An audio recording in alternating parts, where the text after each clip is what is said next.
If you retire at 67 with $2.4 million, but your body can't do what you planned, did you actually succeed? Alex believed in the system. Work hard, save aggressively, delay gratification, retire comfortably. For 35 years, he did exactly that. No long breaks, no gap years, no 6-month trips. He maxed out every retirement account, avoided lifestyle creep, drove sensible cars, lived in a modest home. He told himself, later. Later I'll travel. Later I'll learn to sail. Later I'll hike Patagonia. Later I'll take 3 months off and see the world. Later when I have enough. His number was 67. At 67, he'd have roughly $2.4 million. That was the finish line. At 63, Alex had a serious cardiac event. Not fatal, but not nothing. His cardiologist was blunt. Long-haul flights, risky. Physically demanding sports, not recommended. Stressful travel itineraries, probably not wise. Suddenly, the list of things he'd been saving for shrank. Retirement came 4 years later. The portfolio was there.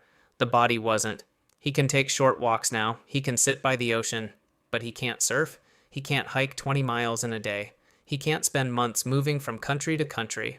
The dream required stamina. Retirement delivered cash. And here's the part that should make you uncomfortable. Alex didn't mess up. He followed the advice. He optimized perfectly. He just optimized for the wrong outcome. He maximized net worth at the end of life instead of maximizing usable life across the timeline. For 3 decades, he traded energy for numbers on a screen. And he assumed, like most people do, that his future self would be just as capable as his 35-year-old self. That assumption is the gamble. Because money compounds, but physical capacity peaks.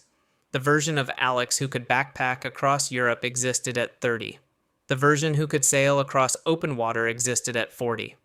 The version who finally had the money arrived at 67. They were not the same person, and almost nobody calculates that. We talk about compound interest, we never talk about compound physical decline, and that blind spot is costing people their best decades. This video isn't about abandoning retirement savings. It's about recognizing that the traditional 40-year grind followed by one big finish line might be optimizing for a future version of you that statistically won't exist in the way you imagine. There's a different way to think about time, money, and energy. And once you see it, you can't unsee it. And here's why this isn't just an emotional story. It's statistical. Every retirement calculator assumes one thing, that the 65-year-old version of you will be physically capable of enjoying what you're saving for. That assumption is almost never questioned, but the data doesn't support it. Multiple aging studies show that physical performance, strength, endurance, recovery speed peaks in your late 20s and begins declining in your mid-30s. Not collapsing, declining. Gradually, quietly, predictably. By your mid-60s, the average person has lost a significant portion of their muscle mass and aerobic capacity compared to their peak years. You are not the same organism at 65 that you were at 35. Your risk tolerance changes, your recovery slows, your stamina drops. The range of experiences available to you narrows. That's biology. Now add something else. A large percentage of people over traditional retirement age live with at least one chronic condition that limits physical activity. That's not rare. That's normal aging, which means the traditional retirement model is making a massive bet. You're betting your highest energy decades on a future version of you that is statistically less capable. Alex wanted to sail. At 34, he could have taken lessons on weekends. At 42, he could have crossed an ocean. At 50, he still had the stamina to do it seriously. At 67, after a cardiac event, the dream doesn't adjust, the body does. And here's the uncomfortable part. This isn't about dying early. It's about living longer, but with less capacity. Now let's talk about the math. Because most people assume mini retirements are financially reckless. They're not. Alex earned roughly $80,000 a year during his career. Let's say instead of working non-stop for 35 years, he took a 6-month sabbatical every 5 years starting at 30. That's about 6 sabbaticals before 65. 3 total years off. On paper, that sounds insane. 3 years of no income, that's roughly $240,000 in lost gross earnings over a lifetime. Sounds catastrophic. It isn't. Because what most people don't understand is this. Compound interest does most of its heavy lifting in the later decades, not the early ones. Missing contributions in your 30s doesn't reduce your retirement balance linearly. The curve is backloaded, which means those 3 years of lost income don't translate to 3 years of lost retirement. They translate to far less. And what did he gain? Time in his 30s to hike mountains while his knees worked. Time in his 40s to sail while his heart was strong. Time in his 50s to travel aggressively before medical risk became part of the calculation.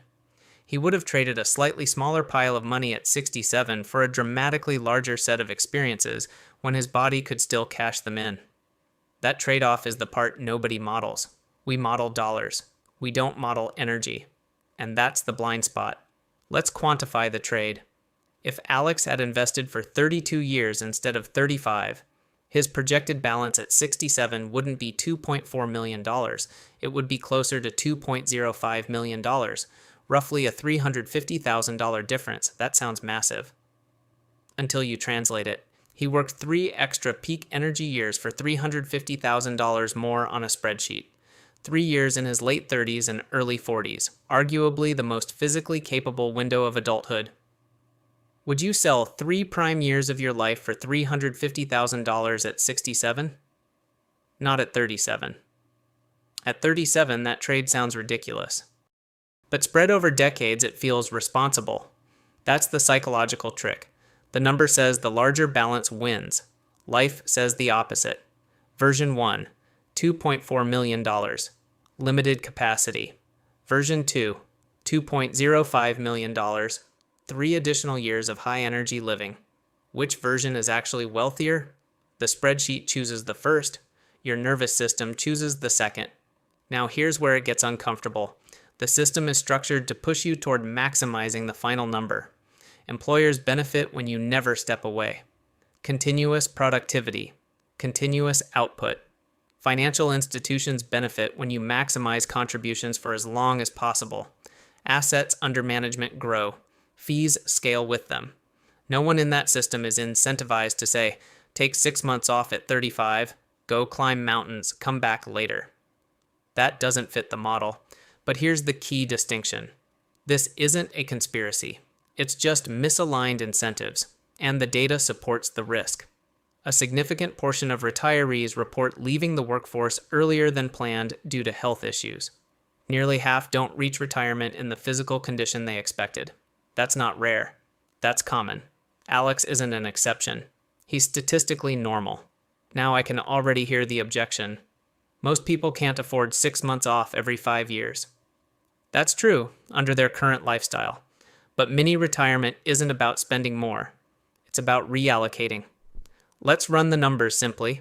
If you earn $80,000 a year and save 20%, that's $16,000 annually.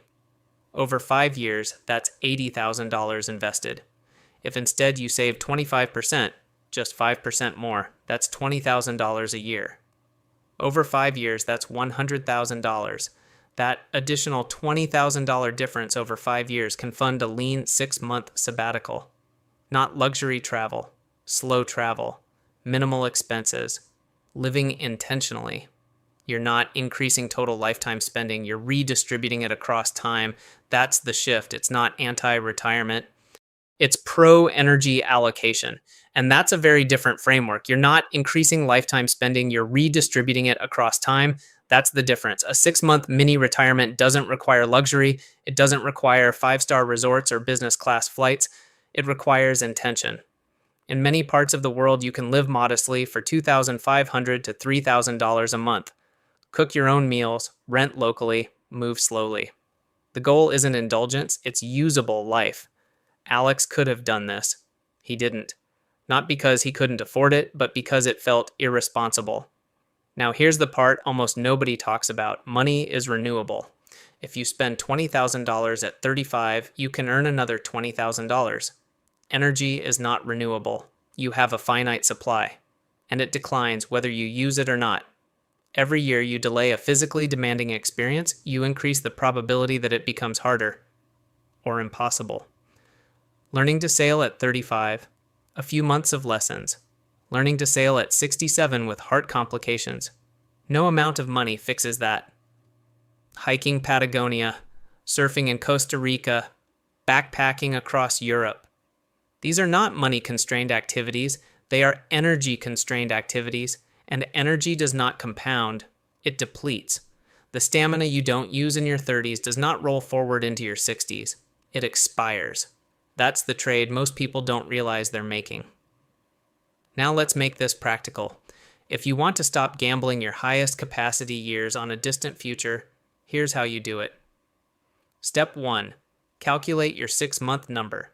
If you can live intentionally on $3,000 per month, that's $18,000 for half a year. That's the target, not a vague dream.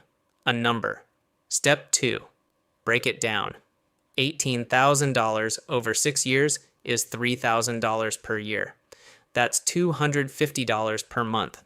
That's the difference between passive consumption and deliberate planning. And this fund is separate. You continue investing for retirement. You continue building long-term wealth. The mini retirement fund sits on top. It's not anti-investing. It's anti-deferring your entire life. Step 3. Plan the experience before the money arrives. Don't say, I'll figure it out later. Decide now. In 6 years, I'm hiking the Appalachian Trail. In 5 years, I'm spending 6 months in Mexico learning Spanish. Specificity changes behavior. Vague dreams don't get funded. Concrete plans do. Because once the experience has a date and a location, it stops being fantasy. It becomes a line item. And when something becomes a line item, it becomes real. Decide now, not someday. Now. What experience are you funding? Not travel more. Be specific. In 6 years, I'm hiking the Appalachian Trail. In 5 years, I'm living in Mexico and learning Spanish. Specific plans create specific savings behavior. Vague dreams don't get funded. Concrete timelines do. Next, talk to your employer. Ask about unpaid leave. If they don't offer it, be prepared to step away. That sounds scary. But here's what people underestimate.